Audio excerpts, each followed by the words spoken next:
Hello，好開心見到大家，歡迎大家嚟到咧葉師奶簡易煮嘅 channel 啦。我差唔多咧都有成年幾兩年冇同大家分享食譜啦。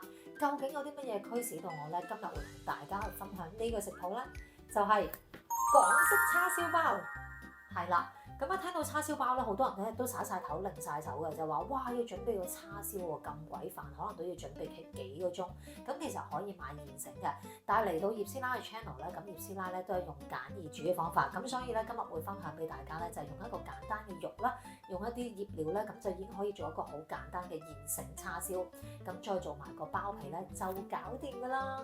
咁當中咧亦都咧會分享好多唔同嘅技巧，究竟點樣可以發得個包比較似叉燒包，但又唔需要落臭粉啦。仲有就係點樣唔需要去搓個麵團，搓到手都軟，等佢發酵等大半日。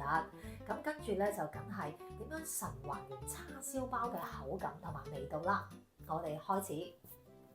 喺外國咧，大家應該都唔陌生㗎。喺超市咧，好大劈比較腍滑啲嘅肉嚟嘅，係唔使剁都會腍㗎。喺香港好多時候買豬扒咧，自己都要再剁佢㗎嘛。咁呢個就唔需要咯。咁大家就可以留意翻，如果想好食嘅話，就要注意翻揀肉嘅部位啦。咁我今日就用咗呢一個嘅。但係大家咧用現成叉燒咧，梗係冇問題啦。不過既然自己整得嘅話，其實原來用呢啲肉咧醃一醃佢咧已經可以做到。有時我直頭咧係醃完之後咧煎咗佢咧就加隻蛋咧就可以開飯㗎啦。所以咧其實咧去煮嘢食咧真係千變萬化嘅。咁今日呢一個麵包嘅包底咧，我自己覺得咧佢同叉燒包咧都有7、8成相似，因為冇用臭粉，咁所以發出嚟咧係一定冇酒樓嗰種嘅口感㗎啦，一模一樣㗎啦。咁但係咧我都係仍然收貨嘅。咁另外啦就係有啲咪係菜肉包啦，中式嘅。咁如果中式嗰啲菜肉包咧，通常就會用中筋粉嘅，咁所以我哋今日咧係會用低筋粉嘅，再配合一啲拋打粉啦、酵母咧，令佢咧發起嚟嘅。咁再加上咧，我哋大火去蒸嘅時候咧，佢就會有個膨脹，所以個口感咧就會比較似叉燒包鬆軟啲啦。咁但係如果大家話喂，我中意食翻一啲好似菜肉包嗰種奶黃包嗰啲質地綿密啲嘅，要咬下嘅，咁咧就要用翻中筋粉。但係我今日會介紹咧，大家可以試下用低筋粉先。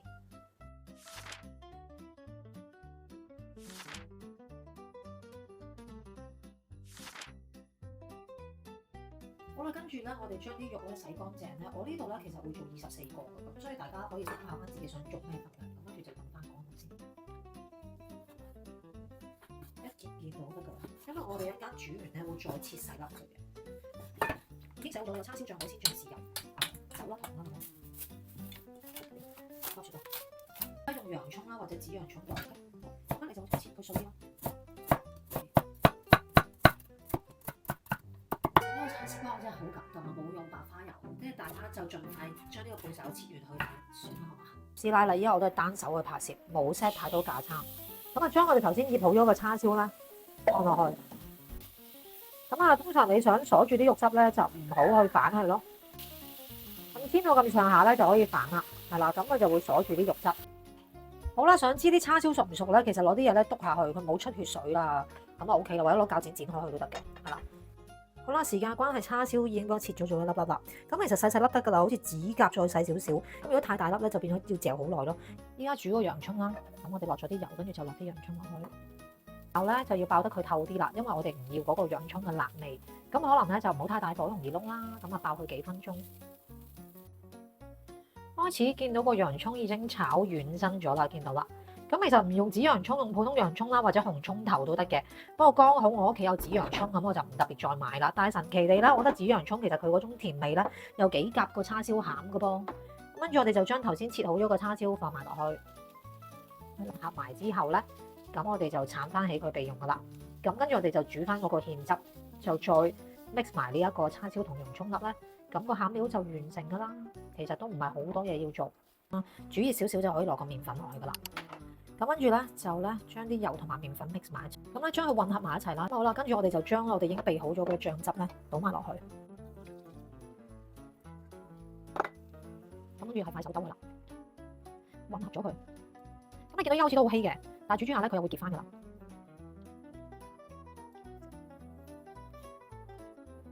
我哋又繼續快手攪拌翻佢。大家開始見到啦，佢開始係咪有少少好似糊狀咁啊？冇頭先咁水啦，所以唔使太大火。見到結結地啦。好啦，見到頭先個醬嘅汁醬已經俾我哋炒到隻皮嘢咁啦，呢個時候咧差唔多我哋就熄火，再倒入翻頭先叉燒洋葱個餡。跟住係咯，快速將佢咁，大家都見到個料咧似模似樣㗎啦，就係我哋嗰個叉燒包個餡。咁已經搞掂咗個好靚嘅叉燒餡㗎啦。好啦，將我哋粉類嗰啲咧混合好佢啦。糖都比較多嘅，因為佢要靠糖去發酵嘅，食落去佢又唔係好甜嘅啫。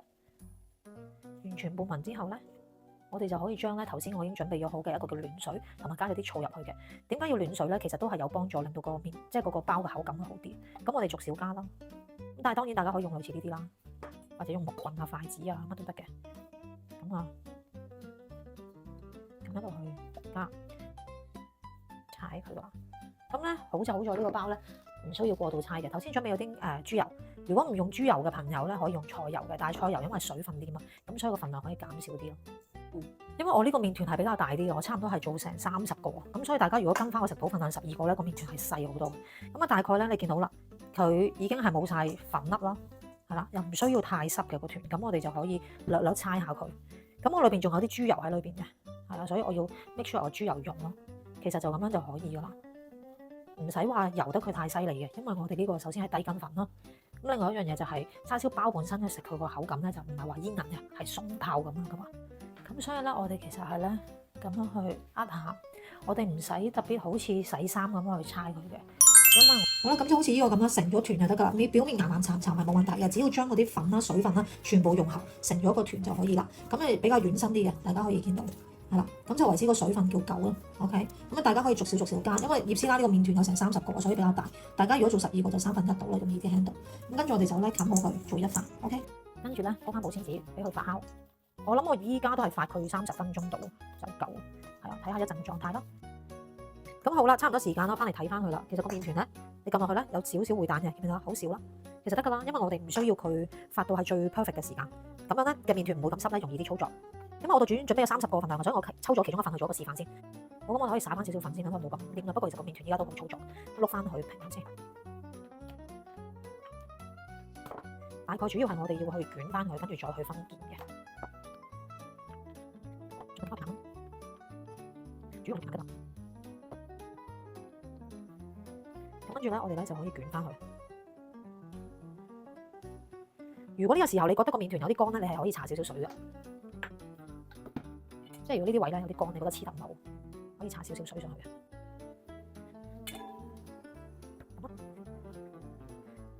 我切翻，譬如你個麵團係做12個，你就切12個。我依家呢個係10個嘅，因為我 total 係整30個嘅，咁差唔多可以去度一度啦。因為10個嘅10個即係11度咯，長度。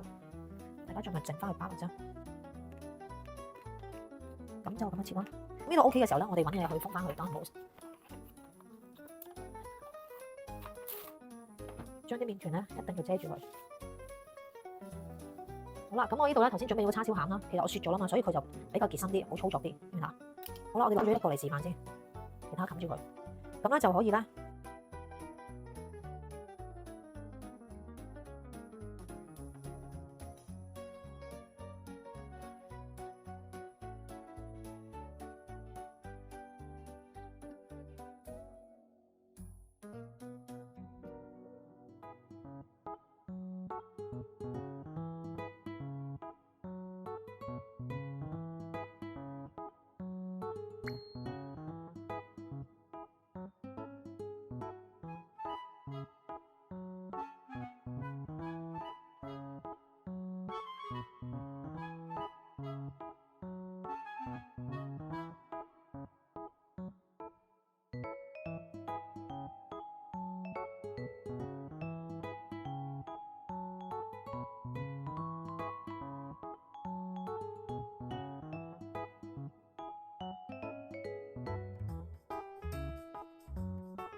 呢段片剪片先發現冇晒聲啊，我就配音俾大家啦。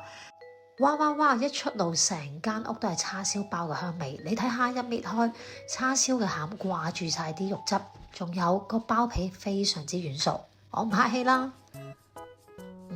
真係非常好味。好滿意就係可以唔落臭粉，個包都依然咁鬆軟。仲有個叉燒餡羹真係神還原酒樓嘅味道啊！大家不妨試下，記得交功課俾我啊！葉師奶一口氣咧食咗3個，因為我真係要試清楚啲味道先可以出食譜俾大家。唔好走住啊！條片未完㗎，後面仲會分享俾大家點解今次嘅叉燒餡會用油炒麵粉，唔用生粉芡。